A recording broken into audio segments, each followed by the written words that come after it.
श्री परमात्मने नमः। श्रीमद्भागवत महापुराण एकादश स्कंध अथ त्रिंशोऽध्यायः। यदुकुल का संहार।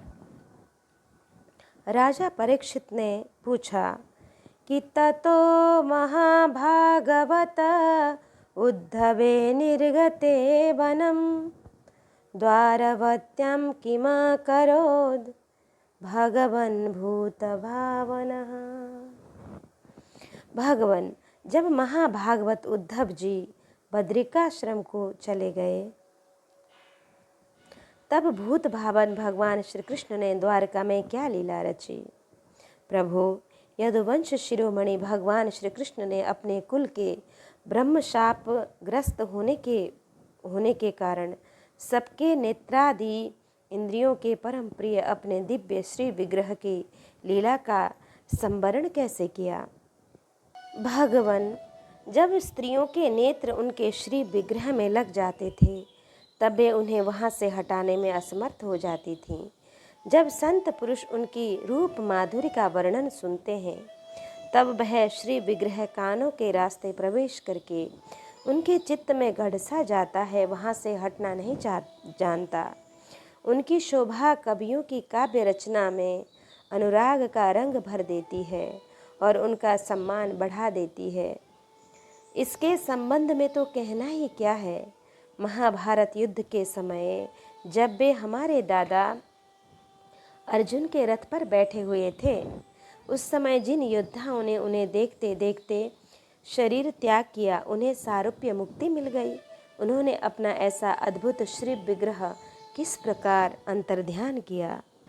तब श्री सुखदेव जी महाराज कहते हैं कि दिवि भुवंतरिक्षे च महोत्पातान् समुत्थितान् दृष्ट्वा सीनान् सुधर्मायां कृष्णः प्राह यदुनिदम्।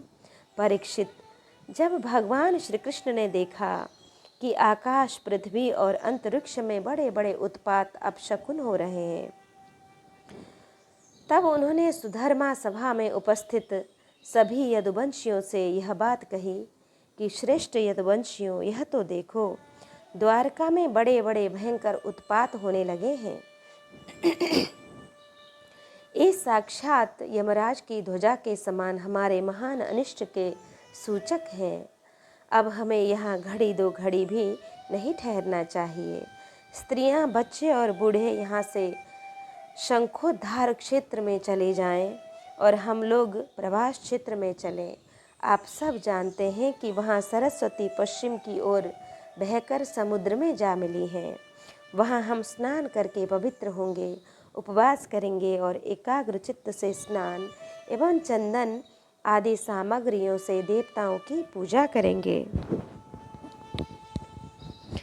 वहाँ स्वस्ति वाचन के साथ हम लोग गौ, भूमि, सोना, वस्त्र, हाथी, घोड़े, रथ और घर आदि के द्वारा महात्मा ब्राह्मणों का सत्कार करेंगे।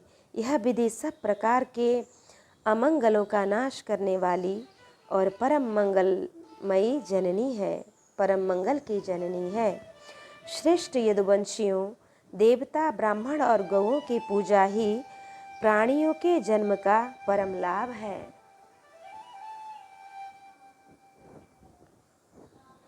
इसलिए परीक्षित, सभी वृद्ध यदुवंशियों ने भगवान श्री कृष्ण की यह बात सुनकर तथास्तु कहकर उनका अनुमोदन किया और तुरंत नौकाओं से समुद्र पार करके रथों द्वारा प्रवास क्षेत्र की यात्रा शुरू कर दी। वहां पहुंचकर यादवों ने यदुवंश शिरोमणि भगवान श्री कृष्ण के आदेशानुसार बड़ी श्रद्धा और भक्ति से शांति पाठ आदि तथा और भी सब प्रकार के मंगल कृत्य किए। और यह सब तो उन्होंने किया, परंतु दैव ने उनकी बुद्धि हर ली और वे उस मैरेक नामक मदिरा का पान करने लगे, जिसके नशे में बुद्धि भ्रष्ट हो जाती है। वह पीने में तो अवश्य मीठी लगती है, परंतु परिणाम में सर्वनाश करने वाली है। उस तीव्र मदिरा के पान से सब के सब उन्मत्त हो गए और वे घमंडी वीर एक दूसरे से लड़ने झगड़ने लगे। सच पूछो तो श्री कृष्ण की माया से वे मूढ़ हो रहे थे। उस समय वे क्रोध से भरकर एक दूसरे पर आक्रमण करने लगे और धनुष बाण तलवार भाले गदा तोमर और रिष्टि आदि अस्त्र शस्त्रों से वहां समुद्र तट पर ही एक दूसरे से भिड़ गए। मतवाले यदुवंशी रथों, हाथियों, घोड़ों, गधों, ऊँटों, खच्चरों, बैलों, भैंसों और मनुष्य पर भी सवार होकर एक दूसरे को बाणों से घायल करने लगे, मानो जंगली हाथी एक दूसरे पर दांतों से चोट कर रहे हों। सबकी सवारियों पर ध्वजाएं फहरा रही थी। पैदल सैनिक भी आपस में उलझ रहे थे। प्रद्युम्न और सांब से अक्रूर, भोज से अनिरुद्ध, सात्यकी से सुभद्र, संग्रामजित से और भगवान श्री कृष्ण के भाई गद उसी नाम के उसके पुत्र से और सुमित्र सुरथ से युद्ध करने लगे। ये सभी बड़े भयंकर योद्धा थे और क्रोध में भरकर एक दूसरे का नाश करने पर तुल गए थे। इनके अतिरिक्त निषठ, उल्मुक, सहस्त्रजित, शतजीत और भानु आदि यादव भी एक दूसरे से गुथ गए। भगवान श्री कृष्ण की माया ने तो इन्हें अत्यंत मोहित कर ही रखा था। इधर मदिरा ने भी नशे में इन्हें अंधा बना दिया था। दारशाह, वृष्टि, अंधक, भोज, सात्वक, मधु, अर्बुद, माथुर, सूरसेन, विसर्जन, कुकुर और कुंती आदि वंशों के लोग सौहार्द और प्रेम को भुलाकर आपस में मार काट करने लगे। मूढ़तावश पुत्र पिता का, भाई भाई का, भंजा मामा का, नाती नाना का, मित्र मित्र का, सुहृद सुहृद का, चाचा भतीजे का तथा एक गोत्र वाले आपस में एक दूसरे का खून करने लगे। अंत में जब उनके सब बाण समाप्त हो गए, धनुष टूट गए और शस्त्रास्त्र नष्ट भ्रष्ट हो गए, तब उन्होंने अपने हाथों से समुद्र तट पर लगी हुई एरका नाम की घास उखाड़नी शुरू की। और यह वही घास थी जो ऋषियों के शाप से के कारण उत्पन्न हुई लोहमय मूसल के चूरे से पैदा हुई थी। हे राजन, उनके हाथों में आते ही वह घास वज्र के समान कठोर मुदगरों के रूप में परिणित हो गई। अब वे रोष में भरकर उसी घास के द्वारा अपने विपक्षियों पर प्रहार करने लगे। भगवान श्री कृष्ण ने उन्हें मना किया तो उन्होंने उनको और बलराम जी को भी अपना शत्रु समझ लिया। उन आतताइयों की बुद्धि ऐसी मूढ़ हो रही थी कि वे उन्हें मारने के लिए उनकी ओर दौड़ पड़े। कुरुनंदन, अब भगवान श्री कृष्ण और बलराम जी भी क्रोध में भरकर युद्ध भूमि में इधर उधर विचरने लगे और मुट्ठी की मुट्ठी एर का घास उखाड़ उखाड़ कर उन्हें मारने लगे। एर का घास की मुट्ठी भी मुदगर के समान चोट करती थी। जैसे बांसों की रगड़ से उत्पन्न होकर दावानल बांसों को भस्म कर देती है, वैसे ही ब्रह्म शाप से ग्रस्त और भगवान श्री कृष्ण की माया से मोहित यदुवंशियों के स्पर्धा मूलक क्रोध ने उनका ध्वंस कर दिया। जब भगवान श्री कृष्ण ने देखा कि समस्त यदुवंशियों का संहार हो चुका है, तब उन्होंने यह सोचकर संतोष की सांस ली कि पृथ्वी का बचा कुचा भार भी उतर गया। परीक्षित, बलराम जी ने समुद्र तट पर बैठकर एकाग्र चित्त से परमात्मा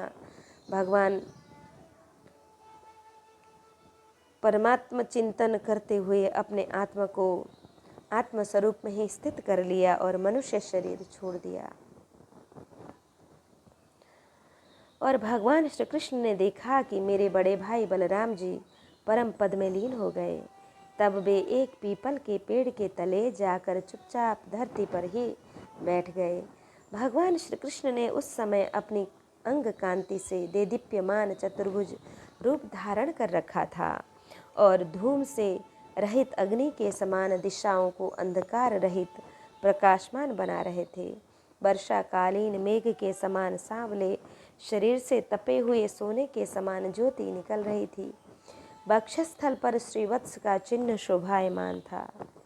वे रेशमी पीताम्बर की धोती और वैसे ही दुपट्टा धारण किए हुए थे। बड़ा ही मंगलमय रूप था उनका। मुख कमल पर सुंदर मुस्कान और कपोलों पर नीली नीली अलकें बड़ी ही सुहावनी लगती थीं। कमल के समान सुंदर सुंदर एवं सुकुमार नेत्र थे। कानों में मकराकृत कुंडल झिलमिला रहे थे। कमर में करधनी, कंधे पर यज्ञोपवीत, माथे पर मुकुट, कलाइयों में कंगन, बाहुओं में बाजूबंद, वक्षस्थल पर हार, चरणों में नूपुर, अंगुलियों में अंगूठियां और गले में कौस्तुभ मणि शोभायमान हो रही थी। घुटनों तक बनमाला लटकी हुई थी। शंख, चक्र, गदा आदि आयुध मूर्तिमान होकर प्रभु की सेवा कर रहे थे। उस समय भगवान अपनी दाहिनी जांघ पर बायां चरण रखकर बैठे हुए थे। लाल लाल तलवा रक्त कमल के समान चमक रहा था। परीक्षित, जरा नाम का एक बहेलिया था। उसने मूसल के बचे हुए टुकड़े से अपने बाण की गांसी बना ली थी। उसे दूर से भगवान का लाल लाल तलवा हरिण के मुख के समान जान पड़ा। उसने उसे सचमुच हरिण समझकर अपने उसी बाण से बींध दिया। जब वह पास आया तब उसने देखा कि अरे, ये तो चतुर्भुज पुरुष है। अब तो वह अपराध कर चुका था, इसलिए डर के मारे कांपने लगा और दैत्य दलन भगवान श्री कृष्ण के चरणों पर सिर रखकर धरती पर गिर पड़ा। उसने कहा, हे मधुसूदन, मैंने अनजाने में यह पाप किया है। सचमुच मैं बहुत बड़ा पापी हूँ, परंतु आप यशस्वी, परम यशस्वी और निर्विकार हैं। आप कृपा करके मेरा अपराध क्षमा कीजिए। सर्वव्यापक सर्वशक्तिमान प्रभु, महात्मा लोग कहा करते हैं कि आपके स्मरण मात्र से मनुष्यों का अज्ञान अंधकार नष्ट हो जाता है। बड़े खेद की बात है कि मैंने स्वयं आपका ही अनिष्ट कर दिया। वैकुंठनाथ, निरपराध हरिणों को मारने वाला महापापी हूँ मैं।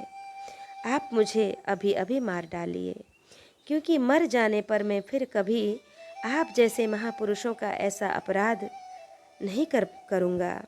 भगवान, संपूर्ण विद्याओं के पारदर्शी ब्रह्मा जी और उनके पुत्र रुद्र आदि भी आपकी योग माया का विलास नहीं समझ पाते, क्योंकि उनकी दृष्टि भी आपकी माया से आवृत है।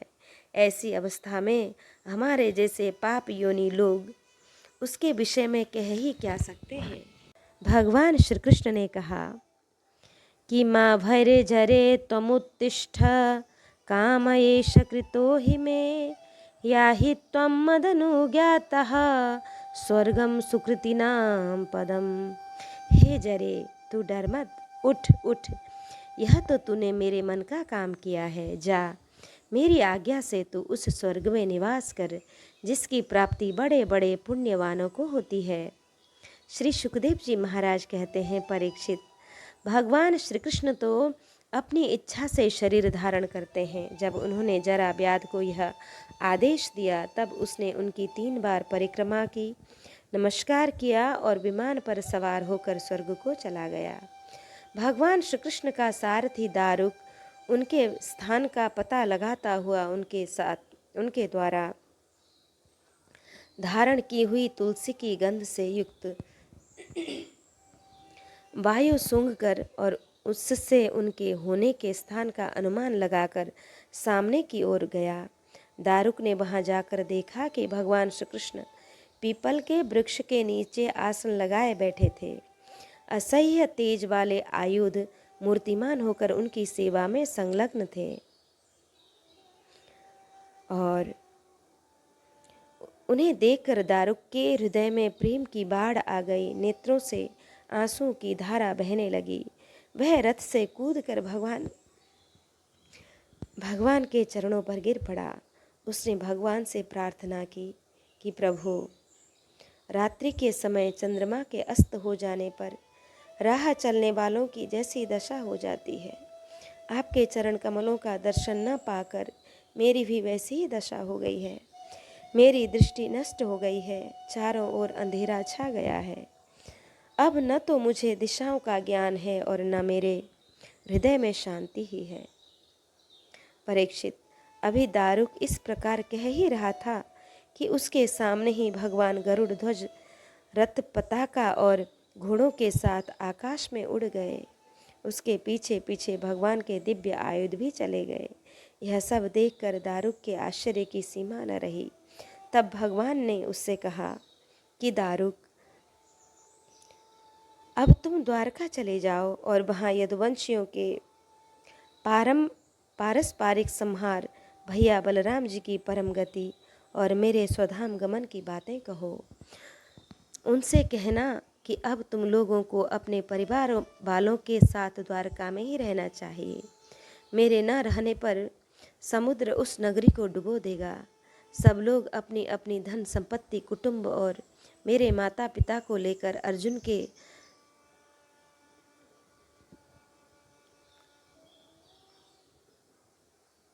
संरक्षण में इंद्रप्रस्थ चले जाएं।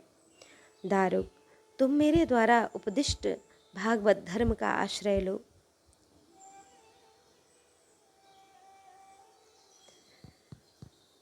और ज्ञाननिष्ठ होकर सबकी अपेक्षा कर दो तथा इस दृश्य को मेरी माया की रचना समझकर शांत हो जाओ। भगवान का यह आदेश पाकर दारुक ने उनकी परिक्रमा की और उनके चरण कमल अपने सिर पर रखकर बारंबार प्रणाम किया। तदंतर वह उदास मन से द्वारका के लिए चल पड़ा। श्री भगवान का स्वधाम गमन।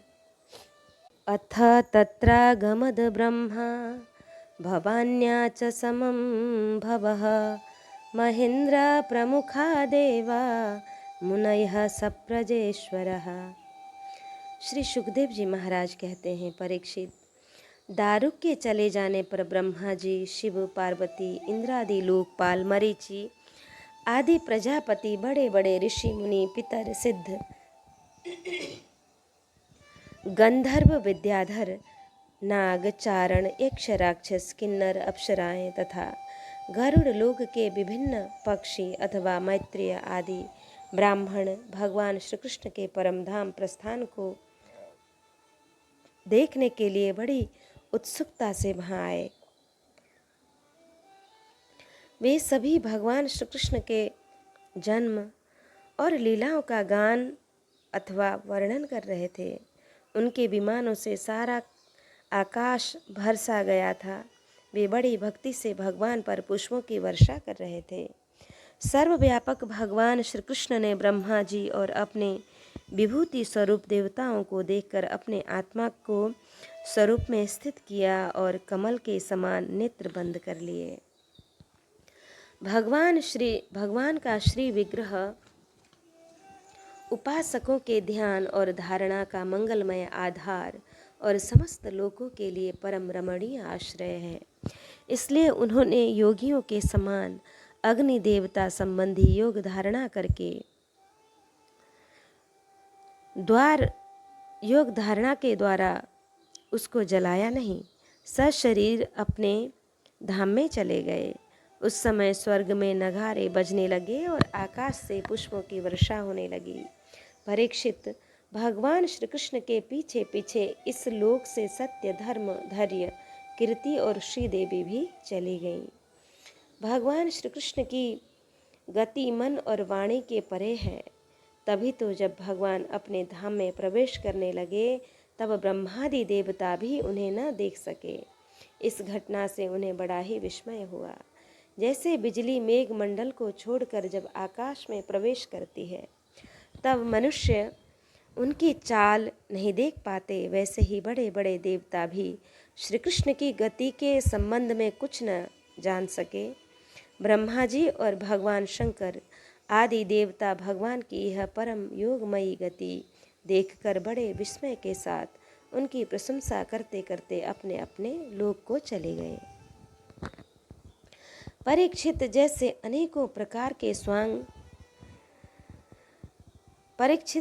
नट अनेकों प्रकार के स्वांग बनाता है, परंतु रहता है उन सब से निर्लेप, वैसे ही भगवान का मनुष्य के समान जन्म लेना, लीला करना और फिर उसे संवरण कर देना उनकी माया का विलास मात्र है, अभिनय मात्र है। वे स्वयं ही इस जगत की सृष्टि करके इसमें प्रवेश करके विहार करते हैं और अंत में संहार लीला करके अपने अनंत महिमामय स्वरूप में ही स्थित हो जाते हैं। सांदीपनी गुरुकुल पुत्र यमपुरी चला गया था। सांदीपनी गुरु का पुत्र यमपुरी चला गया था, परंतु उसे वे मनुष्य शरीर के साथ लौटा लाए। तुम्हारा ही शरीर ब्रह्मास्त्र से जल चुका था, परंतु उन्होंने तुम्हें जीवित कर दिया।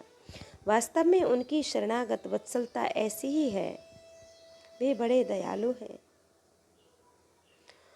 और तो क्या कहूँ, उन्होंने कालों के महाकाल भगवान शंकर को भी युद्ध में जीत लिया और अत्यंत अपराधी अपने शरीर पर ही प्रहार करने वाले व्याध को भी सदेह स्वर्ग भेज दिया। प्रिय परीक्षित, ऐसी स्थिति में क्या वे अपने शरीर को सदा के लिए यहाँ नहीं रख सकते थे? अवश्य ही रख सकते थे। यद्यपि भगवान श्री कृष्ण संपूर्ण जगत की स्थिति, उत्पत्ति और संहार के निरपेक्ष कारण हैं और संपूर्ण शक्तियों के धारण करने वाले हैं, तथापि उन्होंने अपने शरीर को इस संसार में बचा रखने की इच्छा नहीं की। इसी से उन्होंने यह दिखाया कि इस मनुष्य शरीर से मुझे क्या प्रयोजन है। आत्मनिष्ठ पुरुषों के लिए यही आदर्श है कि वे शरीर रखने की चेष्टा न करें। जो पुरुष प्रातःकाल उठकर भगवान श्री कृष्ण के परम धाम गमन की इस कथा का एकाग्रता और भक्ति के साथ कीर्तन करेगा, उसे भगवान का वही सर्वश्रेष्ठ परम पद प्राप्त होगा। इधर दारुक भगवान श्री कृष्ण के विरह से व्याकुल होकर द्वारका आया और वसुदेव जी तथा उग्रसेन के चरणों पर गिर गिरकर उन्हें आंसुओं से भिगोने लगा। परीक्षित, उसने अपने को संभाल कर यदुवंशियों के विनाश का पूरा पूरा विवरण कह सुनाया। उसे सुनकर लोग बहुत ही दुखी हुए और मारे शोक के मूर्छित हो गए। भगवान श्री कृष्ण के वियोग से व्योहल होकर वे सिर पीटते हुए वहाँ तुरंत पहुँचे जहाँ उनके भाई बंधु निष्प्राण होकर पड़े हुए थे। देवकी, रोहिणी और वसुदेव जी अपने प्यारे पुत्र श्री कृष्ण और बलराम को न देखकर शोक की पीड़ा से बेहोश हो गए। उन्होंने भगवत विरह से व्याकुल होकर वहीं अपने प्राण छोड़ दिए। स्त्रियों ने अपने अपने पतियों के शव पहचान कर उन्हें हृदय से लगा लिया और उनके साथ चिता पर बैठकर भस्म हो गईं। बलराम जी की पत्नियां उनके शरीर को, वसुदेव जी की पत्नियां उनके शव को और भगवान की पुत्र बधुएं अपने पतियों की लाशों को लेकर अग्नि में प्रवेश कर गईं। भगवान श्री कृष्ण की रुक्मिणी आदि पटरानियां उनके धाम में मग्न होकर अग्नि में प्रविष्ट हो गईं। उनके ध्यान में भगवान श्री कृष्ण की रुक्मिणी आदि पटरानियां उनके ध्यान में मग्न होकर अग्नि में प्रविष्ट हो गईं। परीक्षित, अर्जुन अपने प्रियतम और सखा भगवान श्री कृष्ण के विरह से पहले तो अत्यंत व्याकुल हो गए, फिर उन्होंने उन्हीं के गीतोक्त सदुपदेशों का स्मरण करके अपने मन को संभाला। यदुवंश के मृत व्यक्तियों में जिनको कोई पिंड देने वाला न था, उनका श्राद्ध अर्जुन ने क्रमशः विधि पूर्वक करवाया। महाराज भगवान के न रहने पर समुद्र ने एकमात्र भगवान श्री कृष्ण का निवास स्थान छोड़कर एक ही क्षण में सारी द्वारका डुबो दी। भगवान श्री कृष्ण वहाँ अब भी सदा सर्वदा निवास करते हैं। वह स्थान स्मरण मात्र से ही सारे पाप तापों का नाश करने वाला और सर्व मंगलों का भी मंगल करने वाला है। प्रिय परीक्षित, पिंडदान के अनंतर बच्ची कुची स्त्रियों, बच्चों और बूढ़ों को लेकर अर्जुन इंद्रप्रस्थ आए। वहाँ सबको यथा योग्य बसाकर अनिरुद्ध के पुत्र वज्र का राज्याभिषेक कर दिया। राजन, तुम्हारे दादा युधिष्ठिर आदि पांडवों को अर्जुन से ही यह बात मालूम हुई कि यदुवंशियों का संहार हो गया है। तब उन्होंने अपने वंशधर तुम्हें राज्य पद पर अभिषिक्त करके हिमालय की वीर यात्रा की। मैंने तुम्हें देवताओं के भी आराध्य देव भगवान श्री कृष्ण की जन्म लीला और कर्म लीला सुनाई। जो मनुष्य श्रद्धा के साथ इसका कीर्तन करता है वह समस्त पापों से मुक्त हो जाता है। परीक्षित, जो मनुष्य इस प्रकार भक्त भयहारी निखिल सौंदर्य माधुर्य निधि श्री कृष्णचंद्र के अवतार संबंधी रुचिर पराक्रम और इस श्रीमद् भागवत महापुराण में तथा दूसरे पुराणों में वर्णित परमानंदमयी बाल लीला, कैशोर लीला आदि का संकीर्तन करता है, वह परमहंस मुनिंद्रों के अंतिम प्राप्तव्य श्री कृष्ण के चरणों में पराभक्ति प्राप्त करता है। इति श्रीमद्भागवते महापुराणे वैयासिक्यामष्टादशसहस्रां पारमहंस्यां संहितायामेकादशस्कन्धे एकत्रिंशोऽध्यायः। इत्येकादशः स्कन्धः समाप्तः। हरि ओं तत्सत्। कृष्णाय वासुदेवाय हरये परमात्मने प्रणतक्लेशनाशाय गोविंदाय नमो नमः।